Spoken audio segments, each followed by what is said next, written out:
Pernah nggak sih kamu berharap hidup ini tuh lebih kayak video game? Nah, hari ini kita bakal bahas konsep yang persis kayak gitu. Gimana caranya mengubah rutinitas harian jadi sebuah petualangan yang epik banget? Pernah nggak ngerasa kejebak di rutinitas harian? Kayaknya tiap hari sama aja gitu ya. Bangun, kerja, makan, tidur, terus diulang lagi. Siklus yang jujur aja kadang terasa monoton dan nggak ada artinya. Tapi, gimana kalau semua itu ternyata cuma sebuah game? Bayangin deh, rutinitas yang ngebosenin itu sebenarnya adalah level-level dalam sebuah game yang super epic. Setiap tugas, setiap tantangan, itu tuh sebuah quest. Nah, konsep inilah yang jadi inti obrolan kita kali ini. Oke, kita masuk ke bagian pertama, hidupmu, sebuah misi epik. Jadi, kita akan kenalan sama yang namanya Leveling Up Reality, atau disingkat LUR. Ini tuh sebuah sistem yang dirancang buat mengubah produktivitas kita jadi petualangan spiritual. Ini bukan aplikasi to-do list biasa ya, ini lebih dalam. Ini cara kita melihat hidup sebagai perjalanan seorang pahlawan. Setiap game epic itu kan butuh lore atau latar cerita yang kuat. Bener nggak? Nah, di game ini kita semua adalah pemain di sebuah arena kosmik yang disebut Dungeon Dunia. Yuk, kita bedah ceritanya dari awal. Jadi, ceritanya tuh dimulai jauh banget sebelum penciptaan, di mana takdir kita semua udah tertulis di Lauhul Mahfudz. Terus ada pemberontakan iblis karena kesombongannya. Dari situlah misi kita dimulai, waktu Adam diturunkan ke bumi sebagai khalifah pertama. Nah, sejak saat itu, bumi ini jadi semacam arena ujian spiritual buat kita semua. Nah, ini dia konsep kuncinya, Dungeon Dunia. Ini cara kita ngelihat dunia bukan sebagai tempat yang gitu-gitu aja, tapi sebagai arena ujian terbesar. Misi utama setiap pemain, ya kita semua, adalah ngelindungin hati dari bisikan-bisikan antagonis utamanya, yaitu iblis.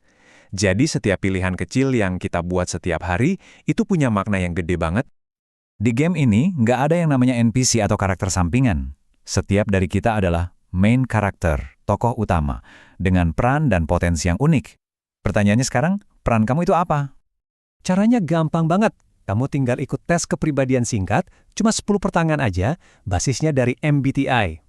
Dari situ, kamu bakal langsung dapat tipe kepribadianmu yang langsung dipetakan jadi kelas dan subkelas unik di dalam game.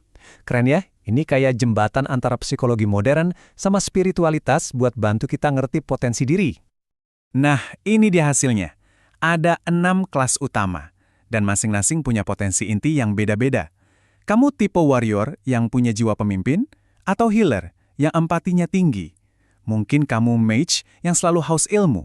Dengan tahu kelasmu, kamu bisa lebih fokus ngembangin diri dan berkontribusi sesuai karakter aslimu.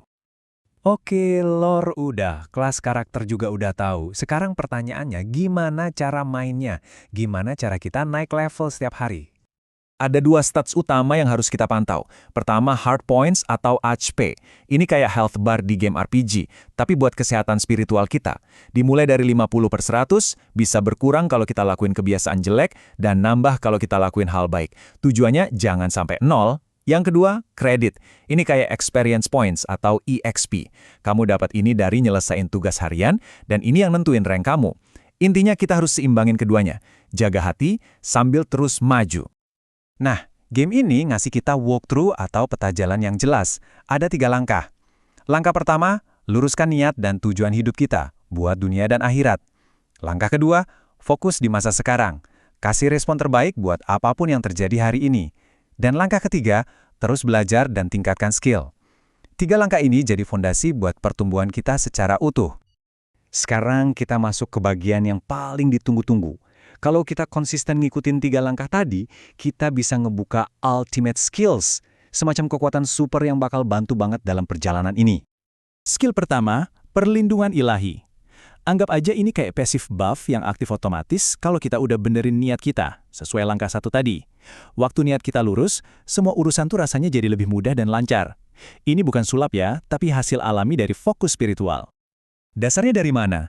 Nah, ada hadis yang bunyinya, barang siapa yang niat hidupnya adalah negeri akhirat, Allah akan mengumpulkan urusannya, menjadikan kekayaan di hatinya, dan dunia akan mendatanginya. Intinya, saat kita fokus ke tujuan yang lebih besar, urusan duniawi justru ikut dipermudah. Keren banget konsepnya. Skill berikutnya, indra ilahi. Ini kemampuan buat masuk ke mode khusyuk, kondisi di mana kita bisa super fokus dan tenang, kapanpun kita butuh. Cara ngaktifinnya? Dengan menguasai langkah 2, yaitu menyeimbangkan antara harapan dan rasa takut dalam merespon apapun yang terjadi. Dan ini juga ada landasannya di Al-Quran di surat Al-Anbiya ayat 90. Di situ dijelaskan tentang orang-orang yang berdoa dengan harap dan cemas. Keseimbangan antara dua rasa ini yang ternyata melahirkan kekhusyuan. Ini skill mental yang penting banget di zaman sekarang yang penuh distraksi. Dan yang terakhir, yang paling keren, Divine Future Sight. Eits, ini bukan soal bola kristal atau ramalan ya. Ini lebih ke pemahaman mendalam soal hukum sebab akibat. Kalau kita sadar bahwa apa yang kita lakukan hari ini, doa dan perbuatan baik, adalah benih buat masa depan, kita seakan-akan bisa melihat hasil dari jalan yang kita pilih. Sebuah petualangan nggak akan lengkap tanpa arena buat uji coba, kan? Setelah kita bangun kekuatan diri sendiri, sekarang saatnya kita bawa kekuatan itu ke komunitas. Jadi semua kemajuan harian kamu di web game, itu semua dihitung dan diubah jadi poin serangan. Angka ini, contohnya 14, itu hasil kalkulasi dari hard points, rank, dan kredit yang udah kamu kumpulin. Dan poin serangan inilah yang jadi kekuatan kamu di arena yang sesungguhnya, sebuah collectible card game. Keren banget kan? Nyambung gitu antara progres di dunia nyata sama kekuatan di dalam permainan. Arena CCG ini bukan sekedar main kartu biasa, ini tempat buat ngetes kekuatan yang udah kita bangun di kehidupan nyata. Kompetisinya pun jadi ajang buat berlomba-lomba dalam kebaikan, bukan saling menjatuhkan. Ini juga buat memperkuat ukhuwah atau persaudaraan kita. Dan bayangin, ultimate skills yang kita latih tadi jadi kartu spesial yang bisa nentuin kemenangan. Nah, setelah kita lihat semuanya, pertanyaannya balik lagi ke kamu. Kalau hidup ini adalah sebuah game, apa langkah kamu selanjutnya buat naik level? Apa satu hal kecil yang bisa kamu lakuin hari ini buat mulai petualangan epikmu?